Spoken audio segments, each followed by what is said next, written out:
Assalamualaikum warahmatullahi wabarakatuh. Yang terhormat Ibu Lupis selaku dosen pengampu mata kuliah teori akuntansi serta rekan-rekan sekalian.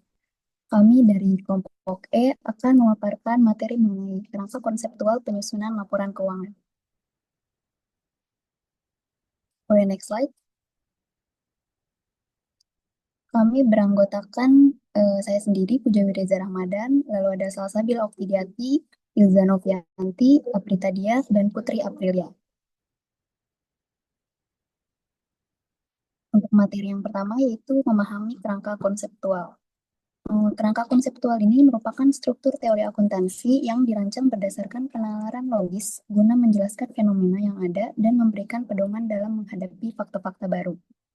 Meskipun kerangka ini tidak secara langsung mengubah praktik atau prinsip akuntansi yang berlaku umum, ia memiliki pengaruh besar dalam pengembangan standar baru.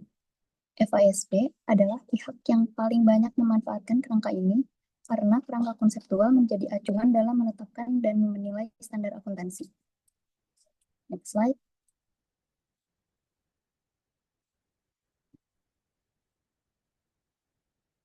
Selanjutnya ada tujuan kerangka konseptual. Yang pertama yaitu membantu IASB untuk mengembangkan dan merevisi standarnya. Yang kedua, membantu entitas untuk mengembangkan kebijakan akuntansi yang konsisten ketika tidak ada standar yang berlaku untuk transaksi tertentu atau peristiwa lain, atau ketika suatu standar memungkinkan untuk memilih kebijakan akuntansi. Dan yang terakhir, membantu semua pemangku kepentingan untuk memahami dan menginterpretasikan standar. Next slide. Selanjutnya, karakteristik kualitatif informasi keuangan. Kerangka konseptual berperan dalam menentukan karakteristik kualitatif dari informasi keuangan yang bermanfaat. Meski demikian, penerapan karakteristik ini dibatasi oleh pertimbangan biaya. Oleh karena itu, penting untuk menilai sejauh mana informasi tersebut memberikan manfaat bagi para pengguna dibandingkan dengan biaya yang harus ditanggung oleh entitas.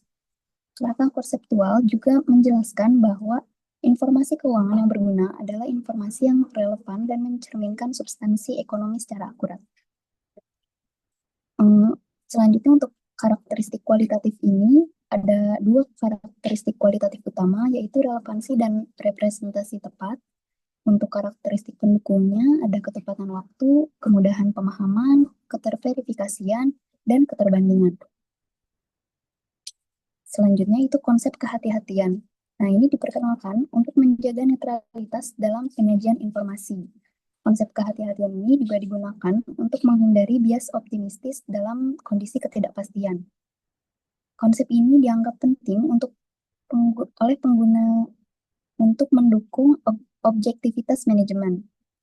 IAS 37 menunjukkan contoh kehati-hatian asimetris, yaitu liabilitas diakui lebih cepat dibanding aset.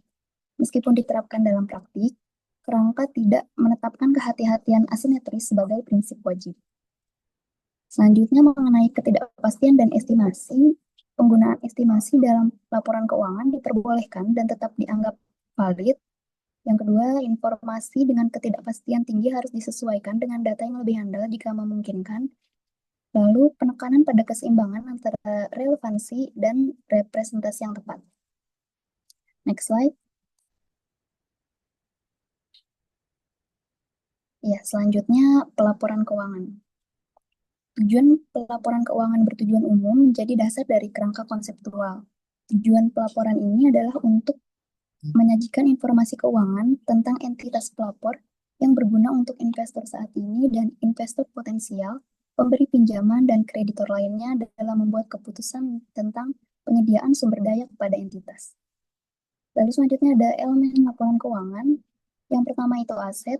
Aset ini adalah sumber daya ekonomi saat ini yang dikuasai oleh entitas sebagai akibat dari peristiwa masa lalu. Yang kedua ada sumber ekonomi, yaitu hak atau klaim atas sesuatu yang berpotensi memberikan manfaat ekonomi di masa depan. Selanjutnya ada liabilitas, yaitu kewajiban entitas pada saat ini untuk mengalihkan sumber daya ekonomi sebagai akibat peristiwa masa lalu. Dan yang terakhir obligasi, yaitu kewajiban entitas yang secara praktis tidak dapat dihindari untuk dipenuhi. Untuk materi selanjutnya akan dipaparkan oleh Salsabila. Silakan. Baik, untuk selanjutnya itu ada pengakuan, di mana Dewan Standar Akuntansi telah menyetujui pendekatan baru dalam proses pengakuan yang menekankan pentingnya pertimbangkan karakteristik kualitatif informasi keuangan. Suatu pos diakui aset, liabilitas, pendapatan, beban, perubahan ekuitas jika memenuhi 3 kriteria utama, yaitu yang pertama memberikan informasi relevan kepada pengguna laporan, yang kedua menyajikan representasi yang tepat dan andal, yang ketiga manfaat informasi yang disediakan lebih besar dari biaya penyediaannya. Boleh di next. Oke, untuk selanjutnya itu ada pengukuran, di mana didasari pengukuran itu, yang pertama harus mempertimbangkan relevansi dan representasi setia. Yang kedua juga melihat kontribusi terhadap arus kas, ketidakpastian pengukuran, dan efisiensi biaya. Dan berikutnya ada tujuan dari pengukuran, yaitu mencapai keseimbangan antara fleksibilitas pelaporan dan keterbandingan informasi. Yang kedua, menghindari duplikasi informasi, serta fokus pada hal yang spesifik bagi entitas.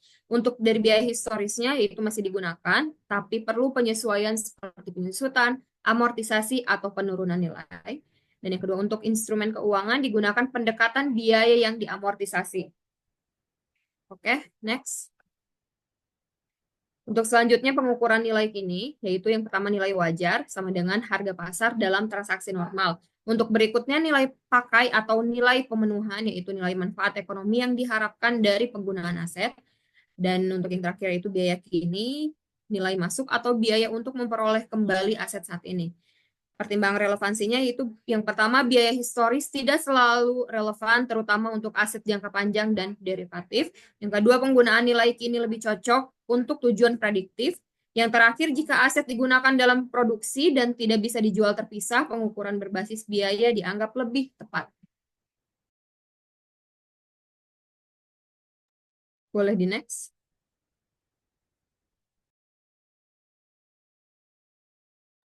Untuk berikutnya yaitu pengungkapan, di mana prinsip umumnya yang pertama yaitu pendapatan dan beban dicatat di laporan laba rugi. Yang kedua, pengecualian hanya jika pencatatan di OCI memberikan informasi yang lebih relevan dan representatif. Untuk daur ulang, recycling, OCI dan OCI ke laba rugi diatur dalam IAS 1, item OCI harus diklasifikasikan apakah akan atau tidak akan direklasifikasi. Dan terdapat perbedaan, yaitu yang pertama sebagai pihak ingin semua item OCI didaur ulang, yang kedua sebagian menolak praktik daur ulang sepenuhnya, yang ketiga sebagian mendukung daur ulang hanya untuk item tertentu. Untuk pandangan kerangka konseptualnya itu yang pertama daur ulang ke laba rugi hanya dilakukan jika meningkatkan kualitas informasi. Yang kedua tidak disarankan dilakukan jika tidak ada dasar jelas mengenai waktu pelaksanaan daur ulang tersebut. Okay, next. Untuk selanjutnya perkembangan tujuan pelaporan keuangan akan dijelaskan oleh rekan saya. Silakan. Baik, terima kasih. Untuk selanjutnya yaitu perkembangan tujuan pelaporan keuangan. Nah, dimulai dari era awal yaitu pelaporan untuk pertanggungjawaban atau stewardship. Nah, pada awalnya untuk pelaporan keuangan ini berfungsi sebagai alat pertanggungjawaban manajemen kepada pemilik yang berfokus pada pengawasan penggunaan dana. Nah, laporan laba rugi dan neraca itu digunakan untuk menilai kinerja manajemen dengan pendekatan yang dikenal sebagai stewardship accounting. Selanjutnya yaitu perubahan perspektif pada tahun 1970 sampai 1990, yaitu informasi untuk pengambil keputusan. Pada tahun 1970-an, pelaporan keuangan ini mulai berfokus pada kebutuhan pihak eksternal seperti investor dan kreditur. Untuk itu, badan seperti FASB dan IASC menyusun kerangka konseptual guna menghasilkan laporan yang relevan, andal, dan berguna bagi pengambil keputusan ekonomi. Selanjutnya yaitu era kerangka konseptual modern dari tahun 2000 sampai dengan sekarang, yaitu standar global dan relevansi ekonomi. Perkembangan bisnis global mendorong IASB menyusun kerangka konseptual sebagai dasar IFRS untuk menghasilkan laporan keuangan yang dapat dibandingkan secara internasional. Tujuannya adalah untuk menyediakan informasi yang relevan, andal, dan mudah dipahami bagi pengambilan keputusan ekonomi. Nah, laporan keuangan IFRS ini meliputi neraca, laba rugi, dan arus kas, serta harus memenuhi karakteristik seperti relevansi, kejujuran, keterbandingan, dan juga keterpahaman. Yang terakhir yaitu era digital dan keberlanjutan, yaitu dari tahun 2015 sampai dengan sekarang, di mana pelaporan non-keuangan. Nah, pelaporan keuangan di era modern telah mengalami pergeseran di fokus keuangan tradisional menuju penyajian informasi yang mencakup aspek keberlanjutan dan juga tanggung jawab sosial. Digitalisasi juga mendorong pelaporan menjadi lebih cepat, akurat, dan mudah diakses. Next slide. Berikut merupakan manfaat dan keterbatasan dari kerangka konseptual. Yang pertama yaitu sebagai pedoman konsistensi dalam penyusunan standar. Nah, kerangka konseptual ini sendiri berperan sebagai pedoman utama dalam penyusunan standar akuntansi agar tetap konsisten dan sejalan dengan prinsip dasar pelaporan keuangan. Dengan kerangka ini, penyusun standar seperti DSAK dapat mengevaluasi apakah standar baru itu sudah sesuai dengan tujuan dan karakteristik informasi keuangan yang telah ditetapkan. Selain itu, kerangka konseptual juga membantu mengurangi konflik antar standar dan memastikan bahwa setiap ketentuan yang dihasilkan itu bersifat logis, stabil, dan dapat dipertanggungjawabkan secara teoritis, sehingga meningkatkan kepercayaan pengguna terhadap kualitas laporan keuangan. Boleh next? Yang kedua, sebagai panduan bagi praktisi dan penyusunan laporan keuangan.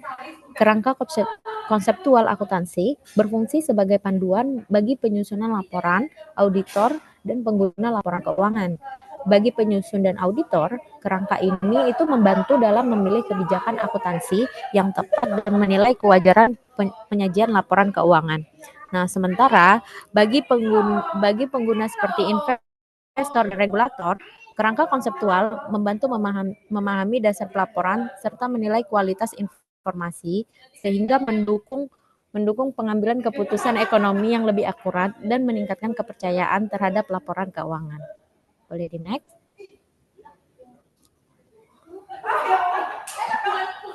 Yang ketiga, meningkatkan komparabilitas dan kualitas informasi keuangan. Kerangka konseptual akuntansi berperan dalam memastikan laporan keuangan dapat dibandingkan secara konsisten antar periode dan antar entitas, sehingga memudahkan analisis oleh pengguna seperti investor dan kreditur. Selain itu, kerangka ini juga menjamin kualitas informasi melalui prinsip-prinsipnya, yaitu relevansi, keandalan, dan transparansi, sehingga laporan keuangan mencerminkan kondisi ekonomi perusahaan secara akurat dan mendukung pengambilan keputusan yang tepat. Dan yang keempat yaitu memfasilitasi evaluasi praktik akuntansi. Nah, kerangka konseptual ini berperan sebagai acuan untuk mengevaluasi apakah praktik akuntansi suatu entitas sesuai dengan prinsip akuntansi yang berlaku umum. Selain membantu menilai kesesuaian perlakuan akuntansi, kerangka ini juga berfungsi untuk mengidentifikasi penyimpangan terhadap tujuan pelaporan, sehingga turut juga untuk menjaga kualitas, transparansi, dan juga integritas suatu informasi keuangan.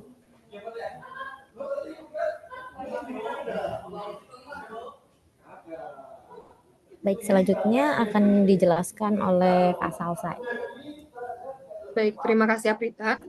Untuk keterbatasan kerangka konseptual itu, yang pertama ada tidak menjawab semua masalah akuntansi secara spesifik, di mana kerangka konseptual bersifat umum dan tidak mencakup detail teknis untuk semua transaksi kompleks, sehingga tetap memerlukan pertimbangan profesional dan acuan standar akuntansi lain dalam penerapannya. Yang kedua, keterbatasan informasi yang disediakan. Kerangka konseptual menyajikan informasi keuangan yang relevan, namun tidak mencakup faktor eksternal, sehingga pengguna tetap memerlukan informasi tambahan untuk pengambilan keputusan yang menyeluruh. Yang ketiga, rentan terhadap perubahan lingkungan, di mana kerangka konseptual perlu diperbarui agar tetap relevan, namun proses revisi yang lambat dapat menimbulkan ketidakpastian dalam penerapannya di praktik. Dan yang terakhir yaitu bersifat tidak mengikat secara hukum. Kerangka konseptual tidak bersifat mengikat secara hukum dan bukan standar akuntansi formal seperti PSAK. Jika terjadi konflik, standar resmi tetap diutamakan sehingga kerangka ini hanya berfungsi sebagai pedoman teoritis, bukan dasar hukum dalam penyelesaian sengketa. Baik, boleh next. Untuk selanjutnya akan dijelaskan oleh rekan saya. Selanjutnya ada perekayasaan laporan keuangan. Perekayasaan laporan keuangan merupakan sebuah catatan atau laporan yang menggambarkan informasi kinerja keuangan suatu perusahaan dalam satu periode, di mana suatu laporan tersebut telah disajikan dengan konsep yang telah terencana dan sistematis. Konsep Perekayasaan menggunakan sistem elektronik untuk berbagi informasi dan menggantikan prosedur manual atau paper-based system dengan proses kerja yang menggunakan teknologi ICT 3.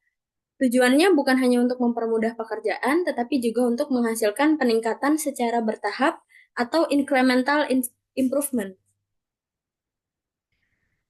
Lalu pihak yang terlibat dalam proses perekayasaan laporan keuangan terdapat 4 pihak. Yang pertama itu ada badan legislatif atau pemerintah. Pemerintah berperan penting dalam menetapkan kerangka kerja dan standar akuntansi yang berlaku di negara. Mereka juga bisa membentuk tim atau komite khusus untuk mengawasi proses perekayasaan ini. Yang kedua ada badan regulasi. Di beberapa negara terdapat badan pengawas independen seperti Bapepam di Indonesia atau SEC atau Securities and Exchange Commission di Amerika Serikat. Badan-badan ini berperan dalam mengatur dan mengawasi pelaporan keuangan. Yang ketiga ada badan standar akuntansi. Walaupun pengawasan dilakukan oleh badan regulasi, tugas teknis seperti penyusunan standar akuntansi sering diserahkan kepada badan independen seperti FASB atau Financial Accounting Standard Board. Yang terakhir ada profesi akuntansi. Organisasi profesi seperti IAI atau Ikatan Akuntan Indonesia juga memiliki peran penting, yaitu mereka dapat menyusun standar etika, pedoman, dan praktik akuntansi yang mempengaruhi pelaporan keuangan. Selanjutnya ada tujuan dalam perekayasaan laporan keuangan. Perekayasaan laporan keuangan dilakukan untuk memudahkan analisis terhadap laporan keuangan sebuah perusahaan. Hal ini bertujuan agar informasi yang disajikan dapat lebih membantu pihak-pihak yang membutuhkannya, seperti investor, kreditor, regulator, maupun manajemen. Selain itu, perekayasaan laporan keuangan juga diperlukan untuk memastikan bahwa informasi yang disajikan relevan dan bermanfaat bagi para pengguna laporan, yang masing-masing memiliki kebutuhan yang berbeda. Namun, perlu diwaspadahi bahwa rekayasa laporan keuangan ini juga bisa disalahgunakan dengan melebih-lebihkan keuntungan, menyembunyikan utang, mencatat pendapatan palsu, menghindari pajak, dan memalsukan arus kas. Manipulasi semacam ini biasanya dilakukan agar perusahaan tetap terlihat menarik di mata investor, padahal sebenarnya mungkin perusahaan tersebut sudah mengalami kebangkrutan. Selanjutnya yaitu ada pendekatan dalam perekayasaan laporan keuangan. Yang pertama ada teori keagenan atau agency teori. Teori keagenan menjelaskan konflik kepentingan antara pemilik perusahaan atau prinsipal dan manajer atau agen. Manajer sebagai agen memiliki akses lebih besar terhadap informasi keuangan dan dapat memanfaatkannya untuk kepentingan pribadi, seperti meningkatkan bonus atau mempertahankan posisi dengan cara memanipulasi laporan keuangan. Informasi asimetris antara manajer dan pemilik menciptakan peluang bagi manajer untuk melakukan tindakan oportunistik. Selanjutnya akan dijelaskan oleh rekan saya, yaitu April. Selanjutnya ada pendekatan teoritis dalam perekayasaan laporan keuangan di teori informasi asimetris. Teori ini tuh menyoroti ketidakseimbangan informasi antara pihak internal perusahaan dan juga pihak eksternal. Manajer yang memiliki informasi lebih dapat memilih untuk menyembunyikan atau memanipulasi data keuangan guna menciptakan citra perusahaan yang lebih baik dari kenyataan. Misalnya dengan menunda pengakuan kerugian ataupun mempercepat pengakuan pendapatan. Dibantu next slide.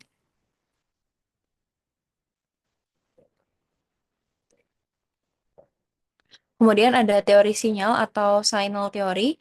Menurut teori sinyal ini, perusahaan mengirimkan sinyal kepada pasar melalui laporan keuangan. Namun, jika sinyal yang dikirimkan tidak mencerminkan kondisi sebenarnya, yang menunjukkan laba yang tinggi, padahal sebenarnya merugi, maka terjadi manipulasi yang dapat menyesatkan investor dan juga dapat merusak integritas pasar. Dibantu next slide.